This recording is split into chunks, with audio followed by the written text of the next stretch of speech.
اس لیے مراقبہ کی، ذکر اذکار کی، تہجد کی، اعمال کی پابندی سالک کے لیے ضروری ہے۔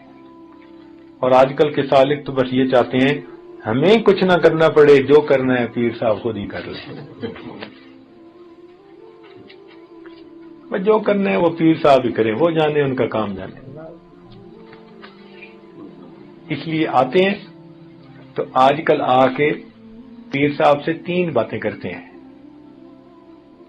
آج کل مرید حضرات کیا باتیں کرتے ہیں؟ پیر صاحب سے 3 باتیں کرتے ہیں۔ پہلی بات آتے ہی کرتے ہیں، حضرت میں نے بڑے بزرگوں کو دیکھا ہے اور بڑے بزرگوں کے پاس رہا ہوں، مگر میں نے بیعت آپ سے کی ہے، یعنی احسان جتلاتے ہیں کہ بڑے پیر ملتے تھے، مارکیٹ میں بہت بہتات تھی پیروں کی،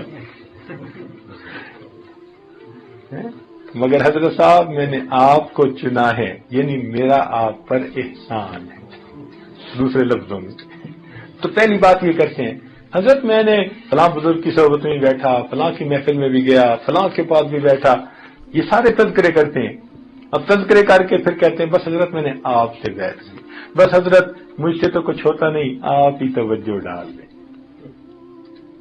مجھ سے تو کچھ ہوتا نہیں، آپ ہی توجہ ڈال دیں، ویسے مجھے جلدی واپس بھی جانا ہے۔ یعنی بات بھی کی اور بات کر کے اگلی بات کیا کرتے ہیں کہ مجھے جلدی واپس بھی جانا ہے۔ اور دوسری بات یہ کرتے ہیں، حضرت بس وہ آج کل کچھ کاروبار جو ہے نا وہ ٹھیک نہیں چل رہا، بس کچھ پڑھنے کو بھی بتا دیں، اور ویسے میں نے جلدی واپس جانا ہے۔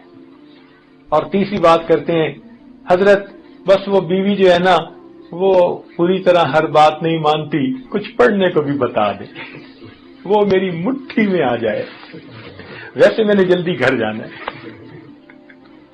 یہ 3 باتیں کرتے ہیں۔ پہلا اعلان کہ بس مجھ سے وظیفے ورد تو ہوتے نہیں، بس آپ ہی کچھ توجہ فرما دیں، چلو۔ اور دوسری بات کاروبار کی، اور تیسری بات گھر بار کی، بس 3 باتیں کر کے کہتے ہیں ویسے میں نے جلدی گھر جانا۔ تو اب بتائیں کہ پھر پیر حضرات کیا کریں؟ جب ایک بندہ علاج کا ٹائم ہی نہیں دے رہا، کبھی ایسا ہوا کہ آپ ہسپتال میں گئے ہو اور آپ نے کہا ڈاکٹر صاحب طبیعت میری بڑی خراب ہے، تو آپ نے جو کرنا ہے کریں، مگر مجھے جلدی واپس جانا ہے۔ ڈاکٹر کہے گا جناب ایڈمٹ ہونا پڑے گا، تو بھئی مشائخ اگر کہیں کہ بھئی آپ محفل میں آئیں، مراقبے میں آئیں، ذکر میں آئیں، آپ اجتماع پہ آئیں، تو یہ بھی تو ایڈمٹ کرنے والا مسئلہ ہوتا ہے نا۔ تو اس لیے ہمیں اس علاج کی بھی فکر کرنی چاہیے۔